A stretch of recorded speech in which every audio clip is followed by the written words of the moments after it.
अंजाम गुलिस्ता क्या होगा जब हर शाख पे उल्लू बैठा हो। जी हाँ, from World Cup qualifiers to AFC qualifiers हम आज इस वीडियो में देखेंगे वो मिस चांसेस जो हमें वर्ल्ड कप क्वालिफायर्स में भी पहुंचा सकते थे और एएफसी क्वालिफायर्स में भी पहुंचा सकते थे। तो बने रहिए मेरे साथ। और अंजाम गुलिस्ता क्या होगा जब हर शाख पे उल्लू बैठा हो। हमाम में सब नंगे हैं इसलिए हम बाहर हैं। तो पहला मौका India versus Afghanistan world Cup क्वालिफायर्स में मनवीर सिंह ने जो मिस किया, ये देखिए।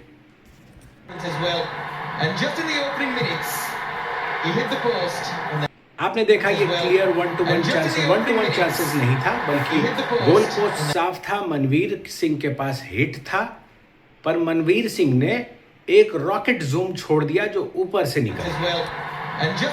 दूसरा मौका हमारे होनहार वीरवान खिलाड़ी Vikram Pratap Singh, India versus Afghanistan away match.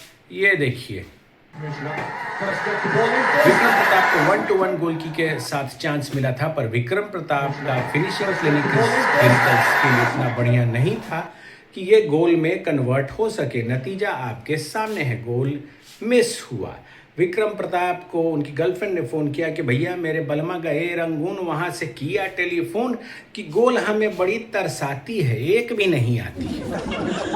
Suresh Singh का क्या कहे इंडिया वर्सेस कतर। ये देखिए, सुरेश सिंह के पास बॉल जब मिली तो ये गोल में कन्वर्ट होना चाहिए था। सुरेश आराम से अंदर थे बॉक्स के, अगर सुरेश गिर भी जाते तो ये पेनल्टी हो जाती, लेकिन सुरेश ने ऐसा किया जैसे उन्हें चोट ना लग जाए, वो खुद को बचाते रहे और ये एक ऐसा क्लीन गोल्डन अपॉर्चुनिटी, जरा सा भी क्लिनिकल या ड्रिबलिंग या डॉजिंग स्किल होती तो ये कतर के अगेंस्ट गोल होता, लेकिन ये भी गोल हम ना कर पाए। ये वर्ल्ड कप क्वालिफायर्स की जर्नी चल रही है, आगे हम देखेंगे कैसे हम गिरते पड़ते एएफसी क्वालिफायर से भी बाहर हुए।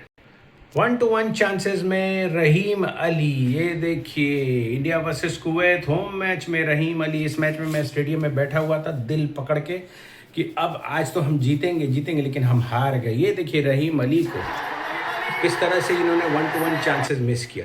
अब अगर आप ऐसे 1-1 चांसेस मिस करोगे तो कहाँ से आप वर्ल्ड कप क्वालिफायर्स जैसे स्टेज पे खेल पाओगे। उधर सुरेश ने मिस किया, उधर मनवीर सिंह ने मिस किया, विक्रम प्रताप ने मिस किया, अब ये रहीम अली, चौथी किस्त आ गई। देखिए,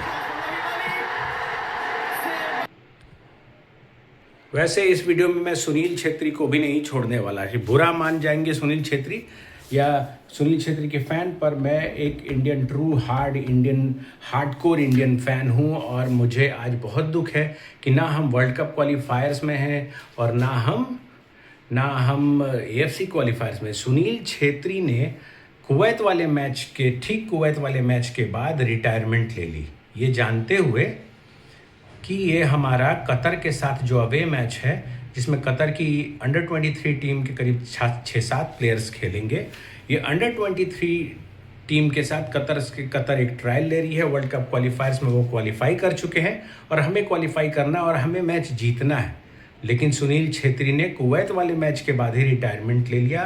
पर्सनल रीज़न पता नहीं कहाँ क्या रहा हो, लेकिन इतनी लंबी देश को सेवा देने के बाद अंत समय में उन्होंने रिटायरमेंट लिया और वो कतर नहीं गए।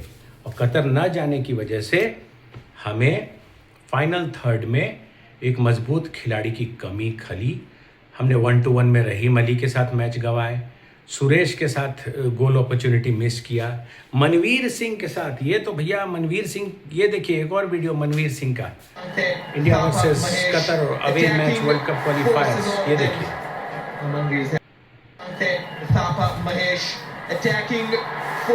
तो ये आपने 4-5 मौके देखे जिसमें हमने बहुत सारे मौके गंवाए, 1-1 में मौके गंवाए, क्लिनिकल स्किल की साफ कमी दिखी और dodging skill, dribbling skill, football skill, game awareness, सब चीज़ की कमी दिखी। दुर्भाग्य सबसे बड़ा ये है कि हम 3 कोच, इगोर स्टिमेच और मनोलो मार्कस, उसके बाद खैर रहीम अली को तो माफ़ कीजिएगा, हमारे खालिद जमील कोच को मौका नहीं दे सकते कि उन्होंने बहुत छोटे समय में बहुत बड़ा रिजल्ट हमें दिया काफा नेशंस। लेकिन ये दोनों कोच पिछले कई दिनों से ये खिलाड़ियों के साथ समय बिताया इन्होंने और ये क्वालिफाई नहीं करा सके। वर्ल्ड कप क्वालिफायर्स में इगो स्टिमेच, जिनका गेम स्टाइल अवेयरनेस सही था, पर प्लेयर सिलेक्शन के लिए वो हमेशा विवादों में रहे और कुछ IAIFF के साथ उनका आपसी मसला भी रहा। खैर, अब वो समय बीत चुका है, पर आप इन खिलाड़ियों को देख लीजिए क्यों हम वर्ल्ड कप क्वालिफायर्स में नहीं। अब हम आते हैं AFC क्वालिफायर्स में। इंडिया वर्सेस हांगकांग, ये देखिए बेहतरीन पास डिस्टेंस का, और भाई साहब आशिक कुरूनियन के पास ये बॉल गई और इन्होंने लेफ्ट पैर से शॉट लेने के लिए पूरा समय था इनको शॉट लेने, डॉज कर सकते थे, लेकिन वही बात आ जाती है फिनिशिंग स्किल, क्लिनिकल स्किल सारे पुअर हैं। ये हो सकता था स्विच कर सकते थे, लेफ्ट सॉफ्ट टच, एक फर्स्ट टच, एक इजी फर्स्ट टच दे के बॉल को अपने साथी खिलाड़ी को डॉज करके गोल कर सकते थे, लेकिन इन्होंने गलत पैर से शॉट लिया और बॉल बाहर गई। जो हांगकांग के साथ हमने मैच करवाया, ये बहुत भारी गलती रही, क्योंकि विशाल कैथ ने जो मिस किया वो मैच ड्रॉ हो सकता था, और विशाल कैथ की गलती की वजह से हम वो मैच 1-0 से हार गए। AFC क्वालिफायर से बाहर होने का ये हम समझ लीजिए ये पहली सीढ़ी थी। कई बारी लिस्टन कोलासो, कभी रेयर चांसेस होते हैं कि वो अच्छा खेल जाते हैं, लेकिन कई बार मैक्सिमम चांसेस में वो सेल्फिश गेम करते हैं। ये देखिए, अब सिंगापुर के साथ अवे मैच, ये दूसरी सीढ़ी थी AFC क्वालिफायर से बाहर होने के। दुर्भाग्य ये रहा कि ये सारी टीमें फीफा रैंकिंग में इंडिया से नीचे हैं। हम मैच सिर्फ इसलिए हारे कि हमने टीम गेम नहीं खेला, हमारे में 1-to-1 स्किल की कमी है, हमारे में डॉजिंग स्किल की कमी है, हमारे पासिंग स्किल खराब है, हमारे फर्स्ट टच खराब है, और हमारा फुटबॉल गेम अवेयरनेस भी खराब है। ये देखिए, ये लिस्टन कोलासो, पहले इमेज में देखिए लिस्टन कोलासो के पास बॉल है, बीच में चांटे खड़े हैं, एम्प्टी स्पेस है, एक ट्रायंगल बन रहा है सिंगापुर के खिलाड़ियों का, लेकिन ट्रायंगल के जो पॉइंट्स हैं वो तीनों खिलाड़ी काफ़ी डिस्टेंस में है, क्लियर कट चांसेस बन रहा है। चांटे को एक तेज पास की ज़रूरत थी, और बॉल नेट में होता, चांटे में इतना कैलिबर है, ठीक है, वो 1-to-1 था उस समय को, लेकिन लिस्टन कोलासो ने खुद गोल करने के लिए बॉल को थोड़ी देर होल्ड करा और वो आगे बढ़ने लगे। नतीजा, ये गैप, ये जो ट्रायंगल बना था सिंगापुर के 3 खिलाड़ियों का, ये देखिए सेकंड इमेज में, ये इंटैक्ट हुआ और चांसेस घटने लगे। पास तब भी पास दी जा सकती थी, लेकिन लिस्टन कोलासो ने उस समय भी पास नहीं दिया।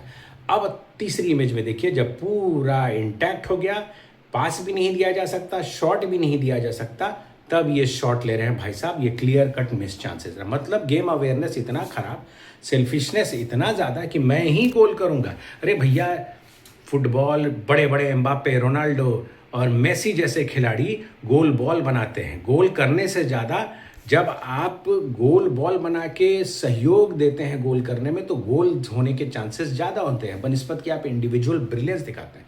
तो ये 5-6 जो प्लेयर्स हैं जिनकी वजह से हम वर्ल्ड कप क्वालिफायर्स और एशिया कप क्वालिफायर्स दोनों से बाहर हुए। मैं इनको ये सलाह दूंगा, ये राय मशवरा दूंगा कि भाई साहब, अब आप अपने बाय द टाइम हम 2027-28 तक पहुंचेंगे, तब तक आप सारे प्लेयर्स जा चुके होंगे, और उस समय बहुत सारे प्लेयर्स नए आ चुके होंगे अंडर 23 से भी, और बहुत सारे प्लेयर्स जो डिजर्विंग है, जैसे एडमंड हुआ है, जैसे डेविड लाल हंसंगा, इनकी क्लिनिकल स्किल्स, या करंट अंडर 23 के प्लेयर्स, इनकी clinical skills, dodging skill, game awareness, football awareness, Parthib Gogoi वगैरह, ये फार बेटर हैं हमारे सीनियर खिलाड़ियों से, लेकिन फिर भी इनको मौका नहीं मिलता। तो अब आ गया, अब भैया खूब एक्सपेरिमेंट करे AIFF।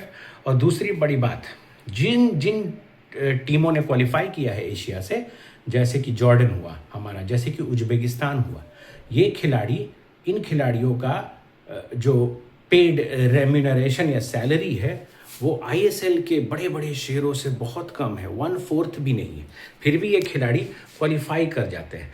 तो एक हमारी टॉप इंडियन लीग है ISL फुटबॉल लीग है, तो ऐसे में इनको मेरा पर्सनल राय है, हो सकता है मैं गलत हूँ, मैं फिर कह रहा हूँ कि सैलरी उतनी ही दे कि इन खिलाड़ियों का सिर ना चढ़े। सिर चढ़ गिरने की वजह से ये एक कंफर्ट जोन में आ गया है, जो कि ईगो स्टीमेच ने कहा था कि players are in comfort zone, they have lost hunger to play a better football for a national team. So आप वैसा ही रेम्यूनरेशन तय करें जिनसे इनके नेशनल टीम में परफॉर्मेंस देने की आगे भविष्य के लिए भी पूरे स्कोप बने रहे। माफ़ कीजिएगा, बगल में एक फेरी वाला है। तो ये था from World Cup qualifiers to AFC qualifiers, a journey of a disqualification. इस बीच अच्छी न्यूज़ ये रही कि हमारी महिला फुटबॉल टीम ने अच्छा किया और हम तीनों में ही क्वालिफाई कर गए, अंडर 17, अंडर 20 और सीनियर वुमेंस में AFC क्वालिफायर्स। अब हमें वर्ल्ड कप क्वालिफायर्स के लिए तैयारी करना। अगर हमने AFC क्वालिफायर सीनियर वुमेंस में अच्छा परफॉर्म किया तो मेरी अपील है AIFF से कि भाई कल्याण चौबे अगले साल रिटायर नहीं, मतलब उनका रिजिम खत्म हो रहा है, तो कल्याण चौबे से मेरी अपील है कि सीनियर वुमेन्स को और जितने भी टीमों ने जितने भी एज ग्रुप में क्वालिफाई किया उनको ज़्यादा से ज़्यादा मौका दे। अंडर 23 के प्लेयर्स को भी ज़्यादा से ज़्यादा मौका दे ताकि ये बड़ी टीमों से खेले और महिला टीम हमारी वर्ल्ड कप क्वालिफायर्स में क्वालिफाई कर जाए। सो धन्यवाद मेरा वीडियो देखने के लिए। जय हिंद, जय भारत। और मैं तब तक इंतजार करूँगा, इंडियन फुटबॉल का फ़ैन हूँ, आशा लगा के रखता हूँ, पर मुझे उम्मीद है कि अगली बार ये सेट ऑफ प्लेयर्स मुझे देखने को नहीं मिलेंगे जिनकी वजह से हम AFC क्वालिफायर और वर्ल्ड कप क्वालिफायर्स दोनों से बाहर हुए। धन्यवाद, जय हिंद, जय भारत।